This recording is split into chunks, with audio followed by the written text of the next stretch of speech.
They were supposed to be primitive. Hunter-gatherers, living day to day, surviving. The official story says our ancestors spent 200,000 years in a kind of mental twilight, until agriculture sparked civilization 12,000 years ago. That's the timeline. But then there's the wall. Carved not into soft clay, but into living granite, in a place so remote, so hostile, it defies reason. The images aren't of hunting. They're of something else. Something impossible. A geometric language. A precise, repeating code, etched with tools that shouldn't have existed. And the date?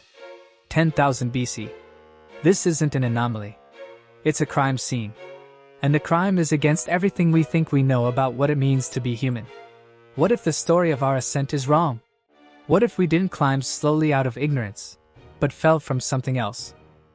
Tonight, we're not just looking at an ancient artifact. We're investigating a silent conspiracy, not of aliens or lost civilizations, but of our own assumptions. By the end of this, you will see the crack in the foundation of human history. We will identify the specific, impossible technology. We will trace its ghost across 3 forgotten continents. And we will confront the chilling possibility that 10,000 years ago, someone, something, understood a fundamental law of reality that we are only now, with quantum computers, beginning to glimpse. This isn't about rewriting a textbook chapter. This is about the unsettling idea that the deepest parts of the human mind might not be original. They might be inherited. Stick around. The past is about to get a lot stranger. The wind doesn't blow here, it screams. It whips across the limestone plateau, carrying dust that cuts skin, a constant dry roar. You are not a king. You are not a farmer. You are bone-tired. Your muscles burn from a journey of weeks. Your world is defined by thirst, by the ache in your legs, by the ever-present fear of a toothache, a broken bone, a slow death. You have no writing, no metal, no wheel. Your tribe's total knowledge fits in the memory of the elders. Survival is the hourly calculation of calories expended versus gained. And yet, you are here to build. Not a shelter. Not a storage pit. A temple. The stones you drag weigh more than 10 men. They come from quarries over a kilometer away. You shape them with smaller, harder stones, a labor of months for a single pillar. The air rings with the tap tap tap of flint on limestone, a sound that goes on for generations. You will not live to see this finished. Your children might not. Your grandchildren will lift the final capstone. Why? In a world of scarcity, why pour 10,000 man-days of precious energy into a circle of stones? This is the first, deafening contradiction. The architecture is staggering pillars carved with foxes, scorpions, vultures, and clean, confident lines. This is not the fumbling of primitives. This is the work of masters. The site predates Stonehenge by 6,000 years. It predates pottery. It predates the domestication of wheat or animals. The builders were, by all definition, hunter-gatherers. But they built like gods. To understand this, we must erase the modern mind. For the people of Göbekli Tepe, the world was not an inert resource. It was alive. Every rustle in the grass was a spirit. Every lightning strike, a message.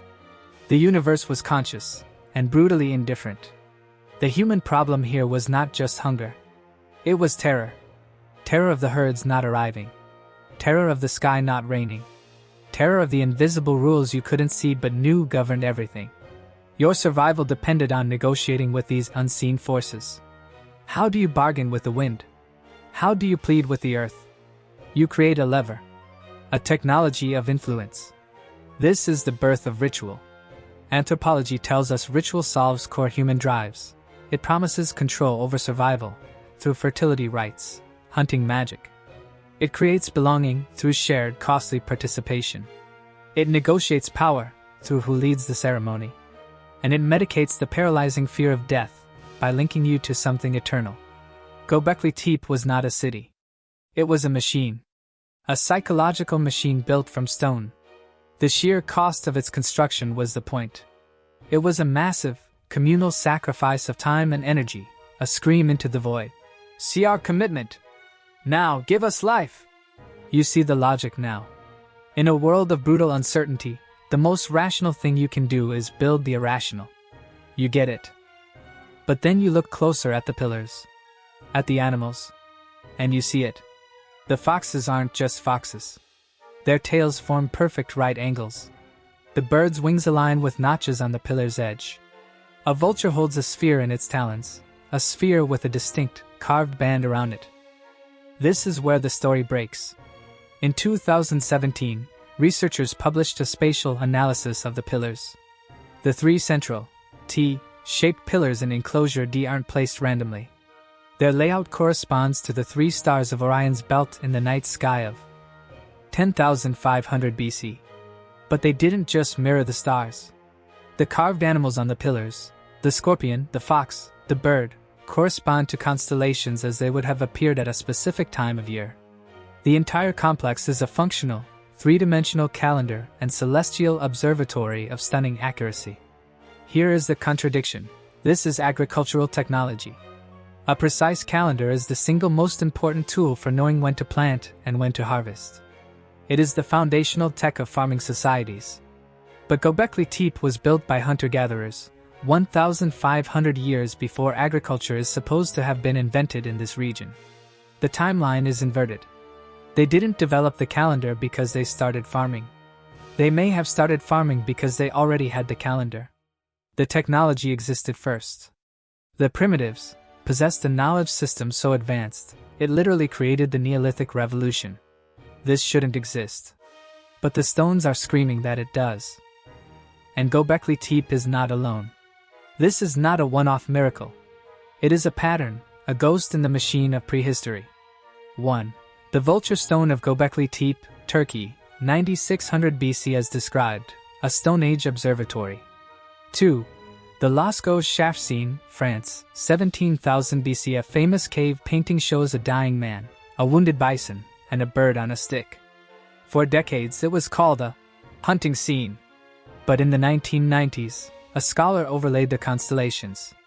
The man's posture matches the summer triangle asterism. The bison is Taurus. The bird is Cygnus. It depicts a catastrophic celestial event, perhaps a comet impact, dated by ice core samples to around 17,000 years ago.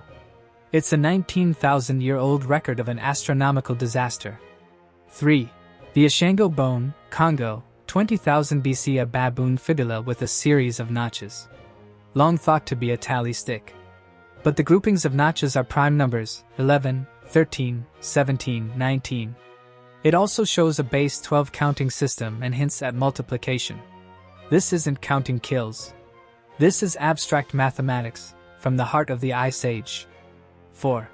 The Warren Field Calendar, Scotland, 8000 BC. A series of 12 pits, aligned to the midwinter solstice sunrise, built by Mesolithic hunter-gatherers.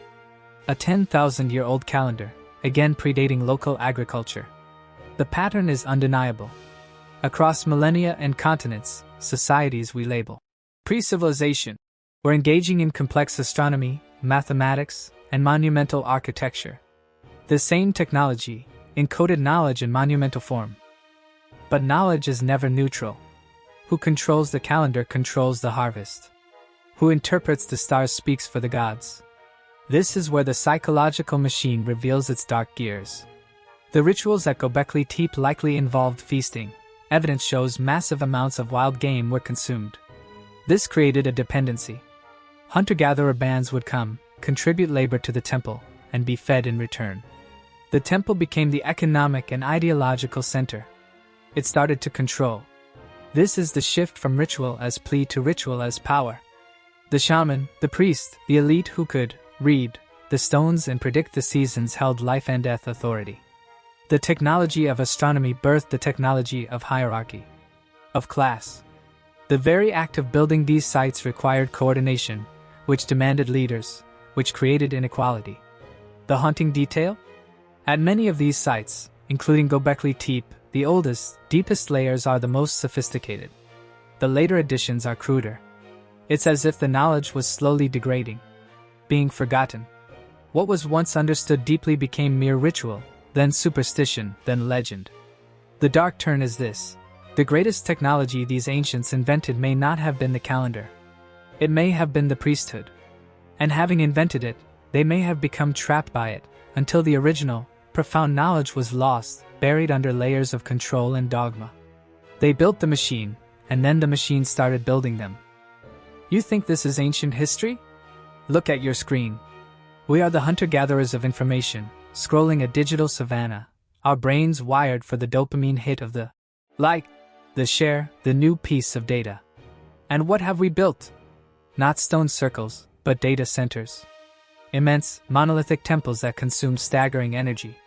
We call them Google, Facebook, Amazon. They are our Göbekli Tepes. We don't understand their inner workings. A tiny priesthood of coders and algorithms curates reality for us. They predict our behavior, shape our seasons, of shopping, of news cycles, and demand our sacrifice, our attention, our privacy, our labor.